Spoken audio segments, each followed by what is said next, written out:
Good morning for all of you that haven't seen already this shirt that's on your screen. It wasn't the approach's fault that you missed the spare. How many of y'all know somebody who goes up and whiffs a 10 pin or a 7 pin, and the next thing you know, they're checking the approaches as if they stuffed or slipped? And they do it every single time. It's not the approach's fault. So show them, tell them with the shirt.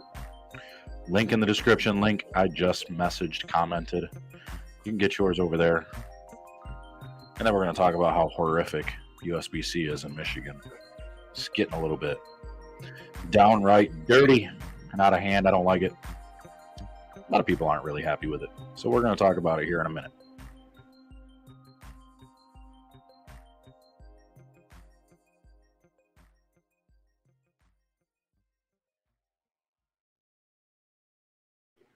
Oh yeah, by the way, there are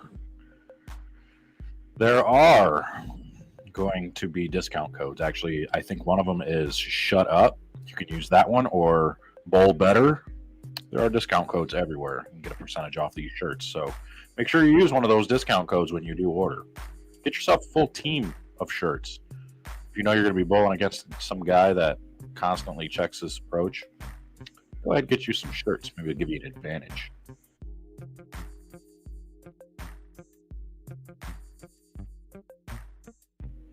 Rich Garza, that is the attempt. We are trying to make people go broke buying these cool shirts because these shirts are funny. These shirts are what people are thinking, but they just don't want to come out and say it. So now we can wear shirts that say what we're thinking.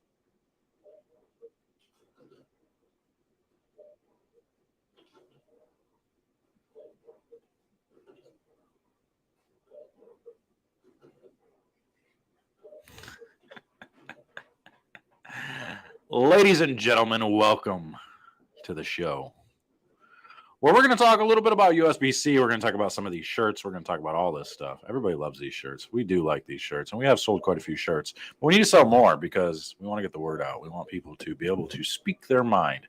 It's kind of like a way of free speech, right? We can have free speech just by wearing a t-shirt. Because a lot of this stuff we're told we're not allowed to say, right? It's just etiquette.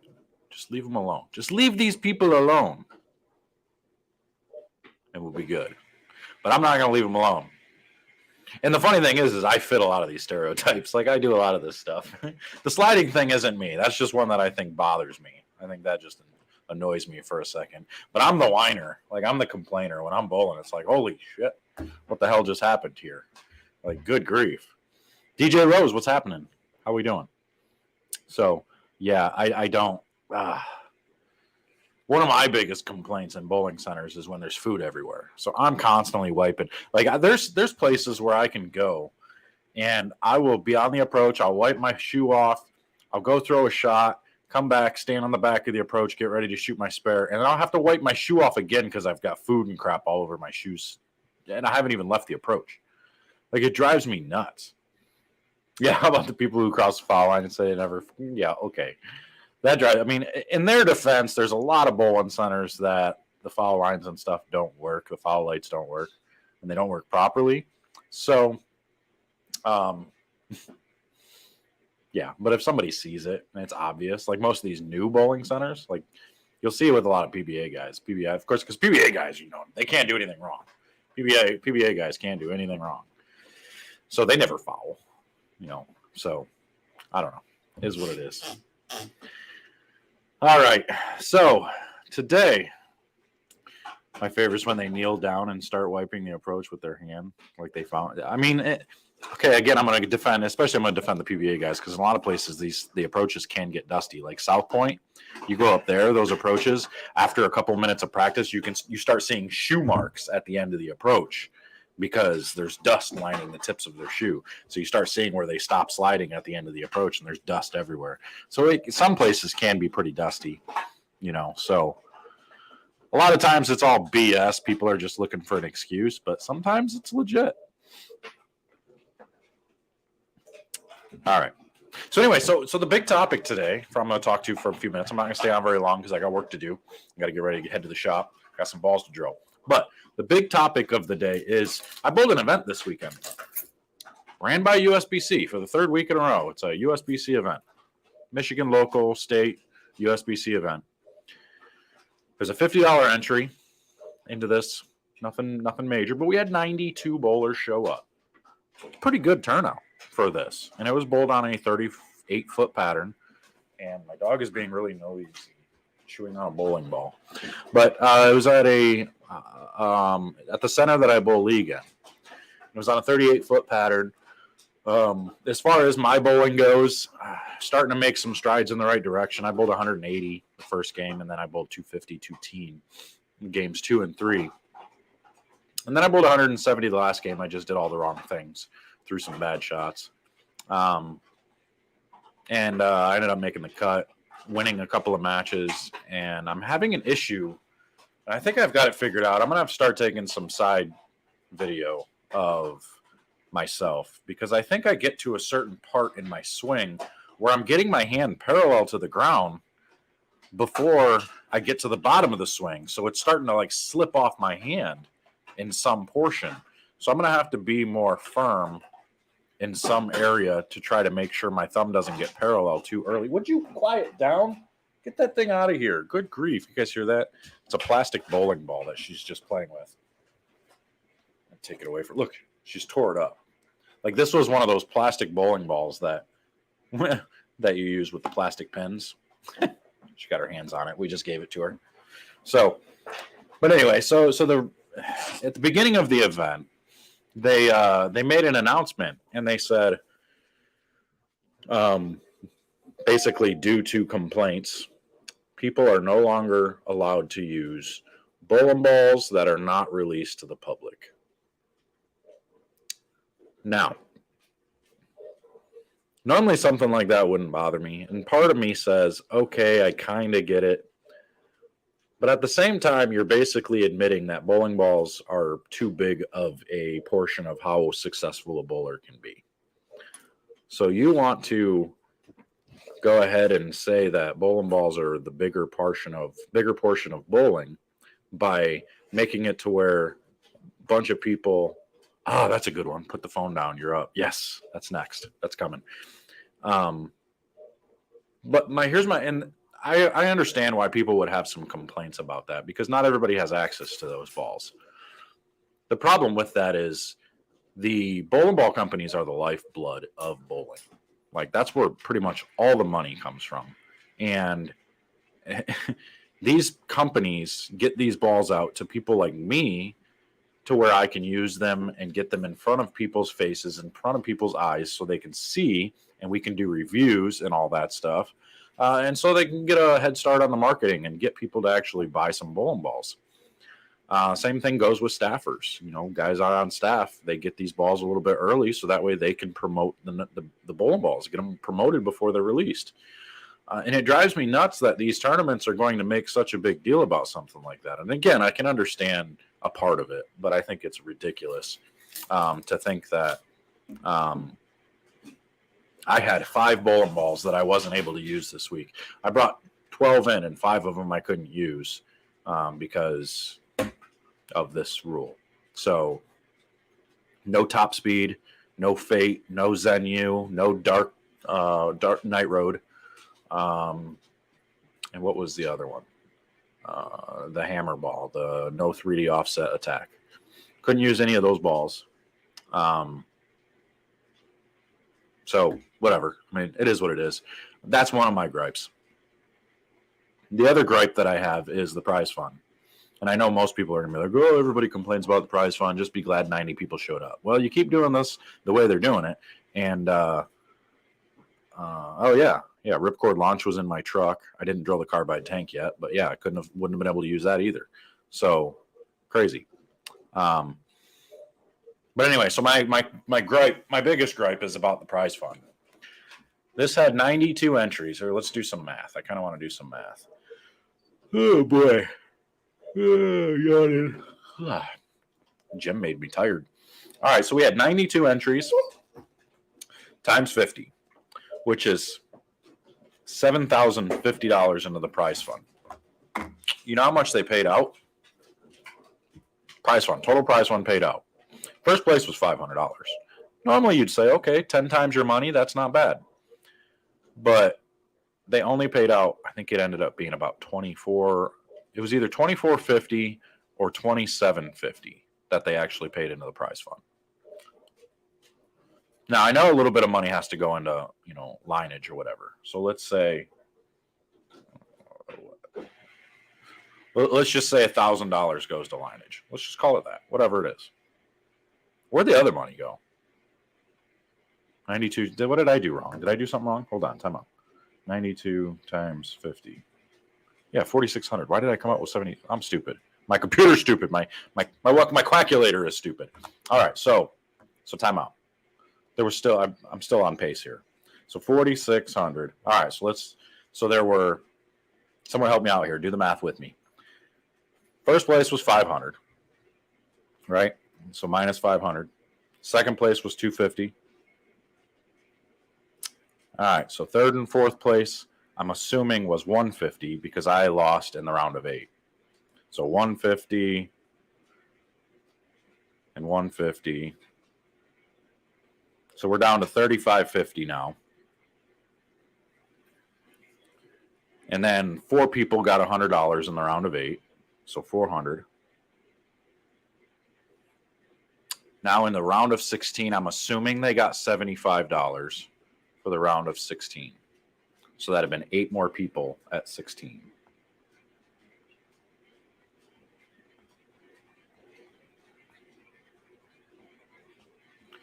And then I'm guessing the other,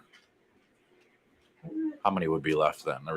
Because there was 24 total, and some round got a bye. So I think I'm missing, is it 4 or am I missing 8? Yeah, 24. Yeah, 2,400. Is that what they said it was, 2,400? I thought it was 2,450 or something like that is what I ended up coming out to. So either way, well over 20, so about $2,500 left. I have a problem with that. Now, I know they have like 6 people running these events, which I think is stupid. You got guys like Brian Regan who can run an event all by himself for 100 people just fine. Have no problem. And run brackets and do everything. But they had a bracket person, they had people doing check-in, and they had other people doing score running. And they have like at least 6 people there. I'm curious how much they actually paid these people. $1,200 in expenses is what they took. See, that's ridiculous to me. So then the rest went to lineage. Wow. Okay. I mean, so I don't know. Am I wrong here? Correct me if I'm wrong here, guys, but I really don't feel like, unless the prize fund is crazy, unless the prize fund is like, I mean, I don't know. I don't ever see why the expenses should be more than what first place is. I don't ever, why should people running the tournament make more money than the people actually entering the event? I don't know. Maybe I'm in the wrong here. I don't know. I'm a little open-minded here because I don't think that's right, but geez, I'm just telling you, that just seems so weird to me. And the fact that, I mean, I don't know. I guess maybe there are a little out of, maybe is it entry fees that's keeping entries down? Like, so we had 40 people at the state masters, and then 60 at the city masters, and then 90 here. So I think it was both the first 2 events were $150 entry or so, and this one was only $50, and we got 40 more bowlers to show up. So obviously the $50 entry is the key. So that's good. And I actually, believe it or not, my 180, 250, 210 ran through brackets pretty good. So I made a couple $100 in brackets. So it worked out pretty good there. I was a tournament last week where each secretary was paid $200 a piece. For what? For what? Jeremy, lately my tournaments, I don't take any expenses. My expenses are side out. Yeah, and I think so. I think they had like 40 brackets, maybe a little bit more. So there's money there too. And I even tipped them $29 because I think I got back like five something in brackets. I think it was like $5.79. So I gave her the $29. Hush, my dog. Every time I get on this thing and she goes crazy. Every time. If it's not my dog, it's my kid. But I don't know. Am I nuts for being curious about these things? Don't forget that there was supposed to be a big scratch weekend at Vision, but it was canceled. I mean, yeah, that helps too, I guess. I mean, either way, I think USBC is just so behind the days when it comes to our local organizations and stuff. They're just so behind the ball. Like, too many old people running events. Like, these guys that are, like, things can't be done the way they were done before. They just can't. I mean, things are never going to grow if you keep doing things the way they've always been done.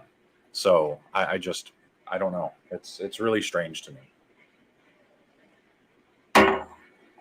I mean, I agree with you, but then we'd both be wrong. I had to buy this cup, by the way, because this fits me perfectly. Because I argue with everybody about anything. Like, it doesn't matter what it is. I could be wrong, and I'm still going to argue. But most times when I'm wrong, or when I don't know if I'm right, I'll say, I don't know, I could be wrong. But I'll argue my point anyway,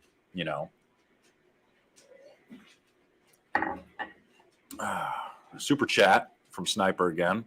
I don't like when USBC, we need to average 236. Why don't you like that?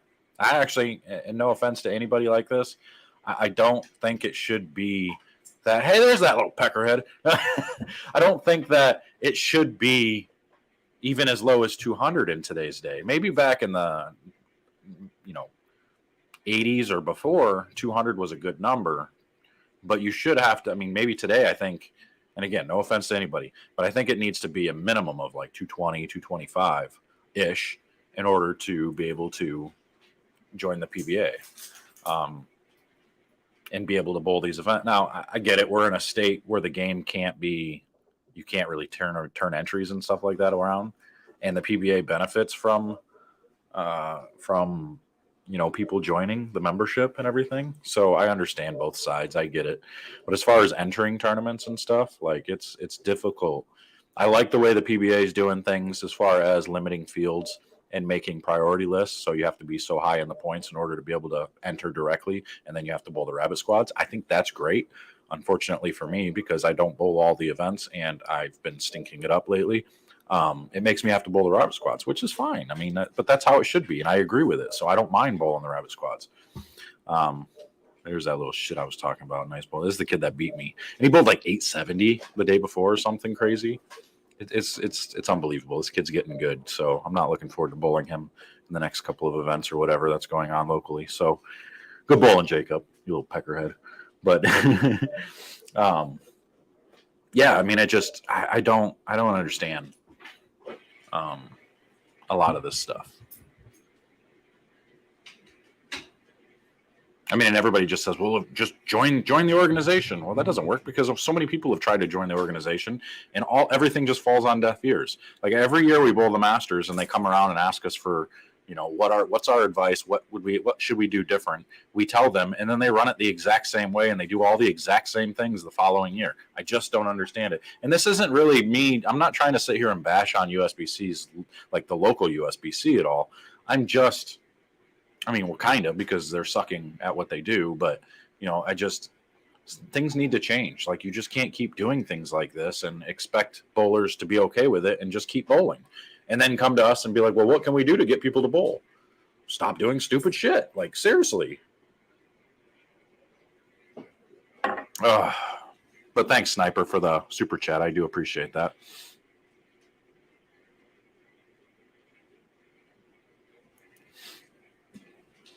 Yeah, I'd rather donate to Regan Sweepers than I wish because now I have the shop. I can't bowl on most of his sweepers because I bowl league on Thursday and then I work the shop every other day outside of that. So I miss all the sweepers now. I don't get to bowl them. Yeah. And then he couldn't throw the ball that he bowled 870 with at the tournament. Yeah, that's crazy to me. I need all your shirts. Yeah, y'all. If you haven't bought the shirts, here you go. I'm gonna send the link. Here's the link right now. This is just for the approach one, where you get the. It wasn't the approach. It was you just missed the spare thing, but that's the link for it. But yeah, he says I need all your shirts trying to promote as well as at home alley, but all the shirts fit my Sunday Fun Day League to a T. There you go. Perfect. Got some more insight about yesterday if you want to know. Uh-oh. Something else happened that I missed? What did I miss? Uh-oh.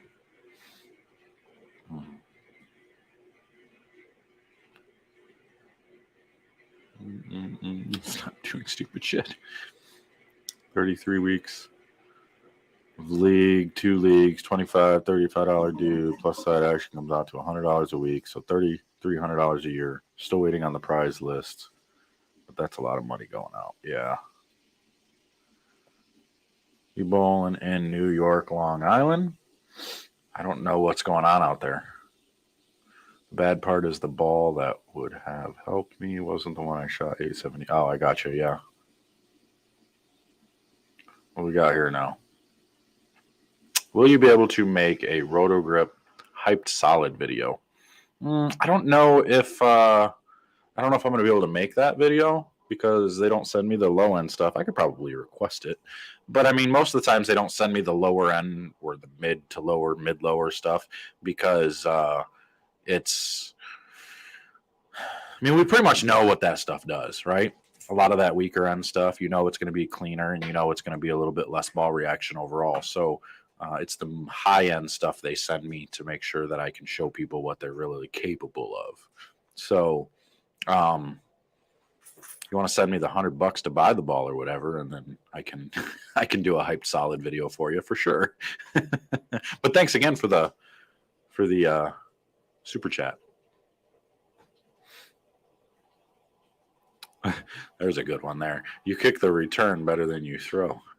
We have to reword it a little bit, but I got the idea. I think that's funny. So after what's this? So after we had a talk about a whole new balls thing, 2 minutes before practice, somebody had brought it to the attention of said staffer, and then said staffer had asked, and someone on the board said no. So said announcement was made. Really? Okay.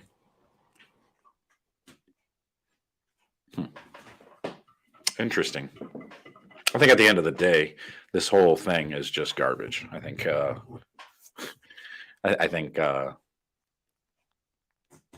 don't know. I mean, I guess I still look at it like you got 90% of tournaments being won with one bowling ball right now, and it happens to be purple.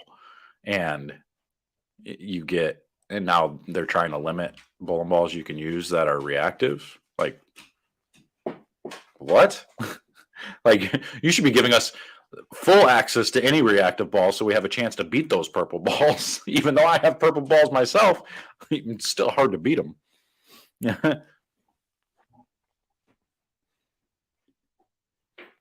Just bought the Rotogrip Hype Solid. I don't know what to do. Yeah, it's gonna be more for the medium type oil. I mean, it may have a stronger cover on it, but it's still not going to have that core, I don't think, to be able to really get up and go through the pins like some of the big, strong ASIM or big, strong symmetrical balls are. What balls would be the smoothest in terms to left to right motion on the market right now? Smoothest? Boy, I got to tell you, I drilled a, what is that? The new Forge, that Forge Ember for Curry Creighton, and he used it this weekend. That ball was smooth. I would say that would probably be one of your best bets. Put a nice, strong, stable layout on it, and that thing is just, it's early and just predictable.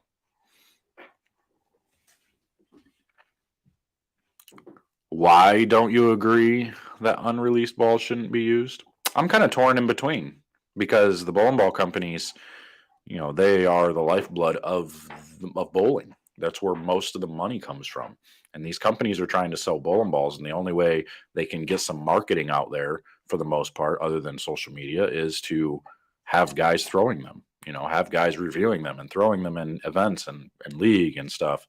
So, I mean, I understand at some aspect why they think that's kind of an unfair advantage, but you're then putting too much emphasis on the bowling balls, and not enough on the player. We've already got that issue with the purple hammer. Now we're going to have the same issue with all the reactive stuff too. Like, I don't know. I don't agree with it. I think it's a silly rule because the whole purpose of it is to kind of get people to throw them.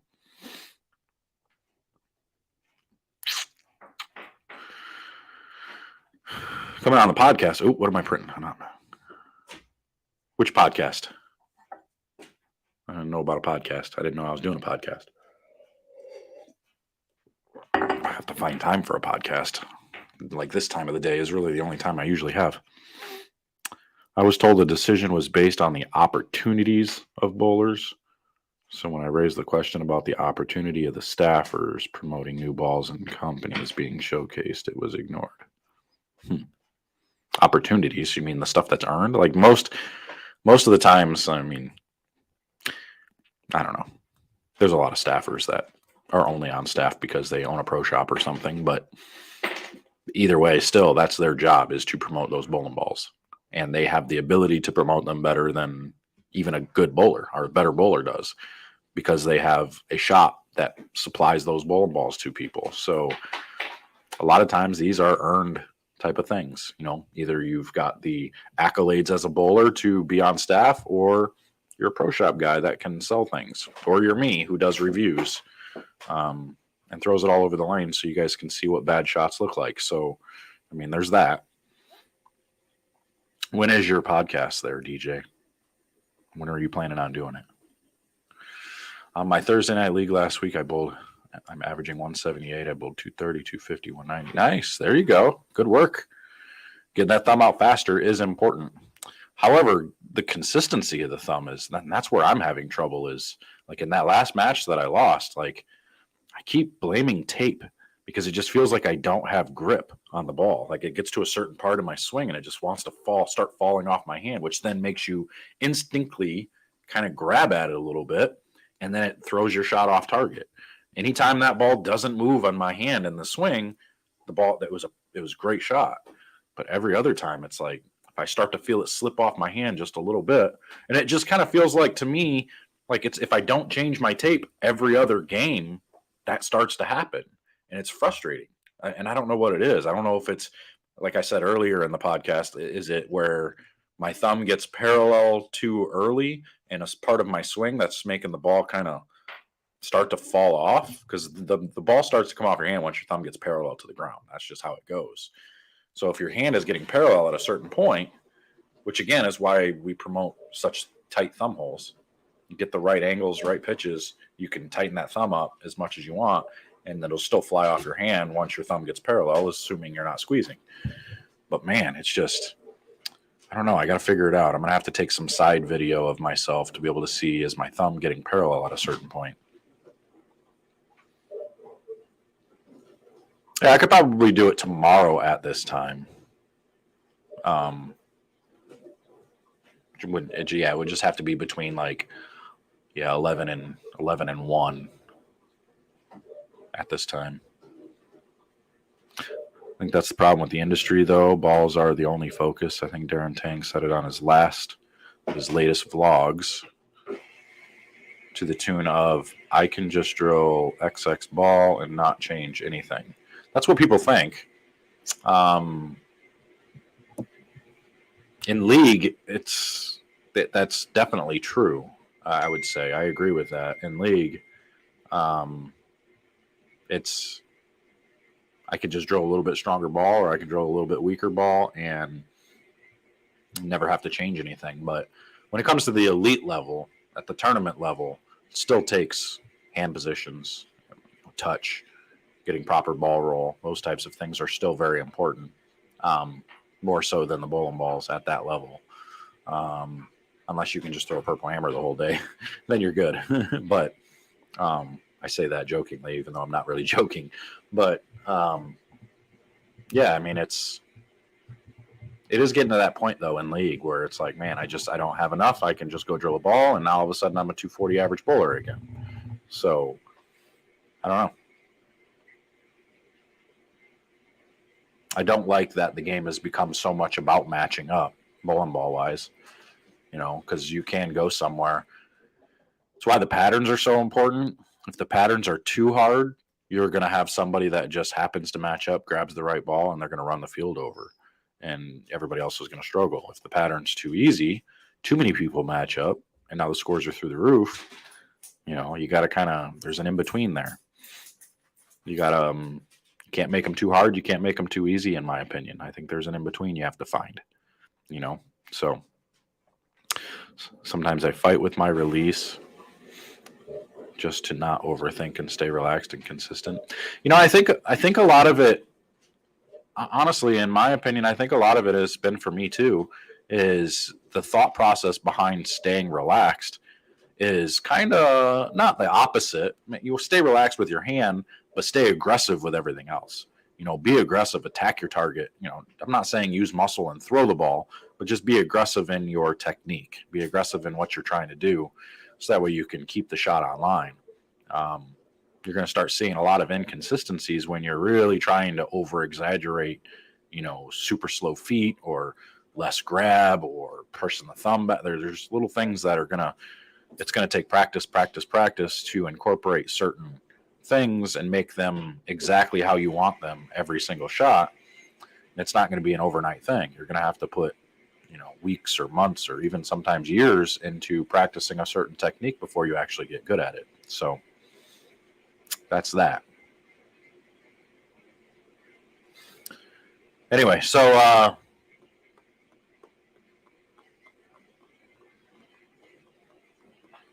if you haven't yet, go ahead and get that shirt. Here's the link one more time for you. Go ahead and get your shirt. And there's all kinds of other ones. Here, let's take a quick look. Let's just take a quick look. Hold on a minute. Let me see here. Share screen. Let's share this one. We'll share this screen. Here is this shirt. Just for you. It wasn't the approach's fault. You missed the spare. It wasn't the approach's fault. So, let me see if I can get back to the list of shirts. We've got the Amazing Bowler. I kind of took the Amazon logo and made it Amazing Bowler. Yes, that is legal. They cannot do anything about it, so I don't want to hear anybody talking about copyright crap. Those shirts have been available for a while now. The regular LTC bowling hoodies, the Lions shirt. We love the process of the hunt, not just the reward. Regular LTC shirts. Quit Whining, Bowl Better. Those are the good ones. You don't need two-lane courtesy. Those are good ones too. You got some tumblers here. Quit Whining, Bowl Better tumblers. You don't need two-lane courtesy hoodie. Shut up and bowl shirts and hoodies. Stop taking 30 seconds just to throw an awful shirt and hoodie. I love that shirt. You don't need urethane in league. I use urethane to piss you off. What are the other ones? I don't care what you think. Those are good ones.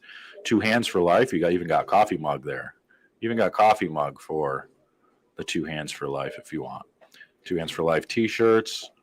And then you've got the 2-handed bowling as a joke t-shirts. 2-handed bowling as a joke coffee mug. You got the hoodies. And then the newest one, it wasn't the approach's fault that you missed those spares. So, interesting. Lots of cool shirts. So make sure to get yours, order your shirts, go to that link, and then you can scroll across the other shirts and order what you want there too. So make sure to use discount code SHUTUP or Bowl Better to get yourself a little bit of a discount off your shirt. So I'm going to get out of here, and I will talk to you guys again at some point. I'm not sure when, sometime this week, and I'm sure something else will come up that'll piss me off and make me want to talk about it. So we'll be here to talk about it. So we will see you guys next time.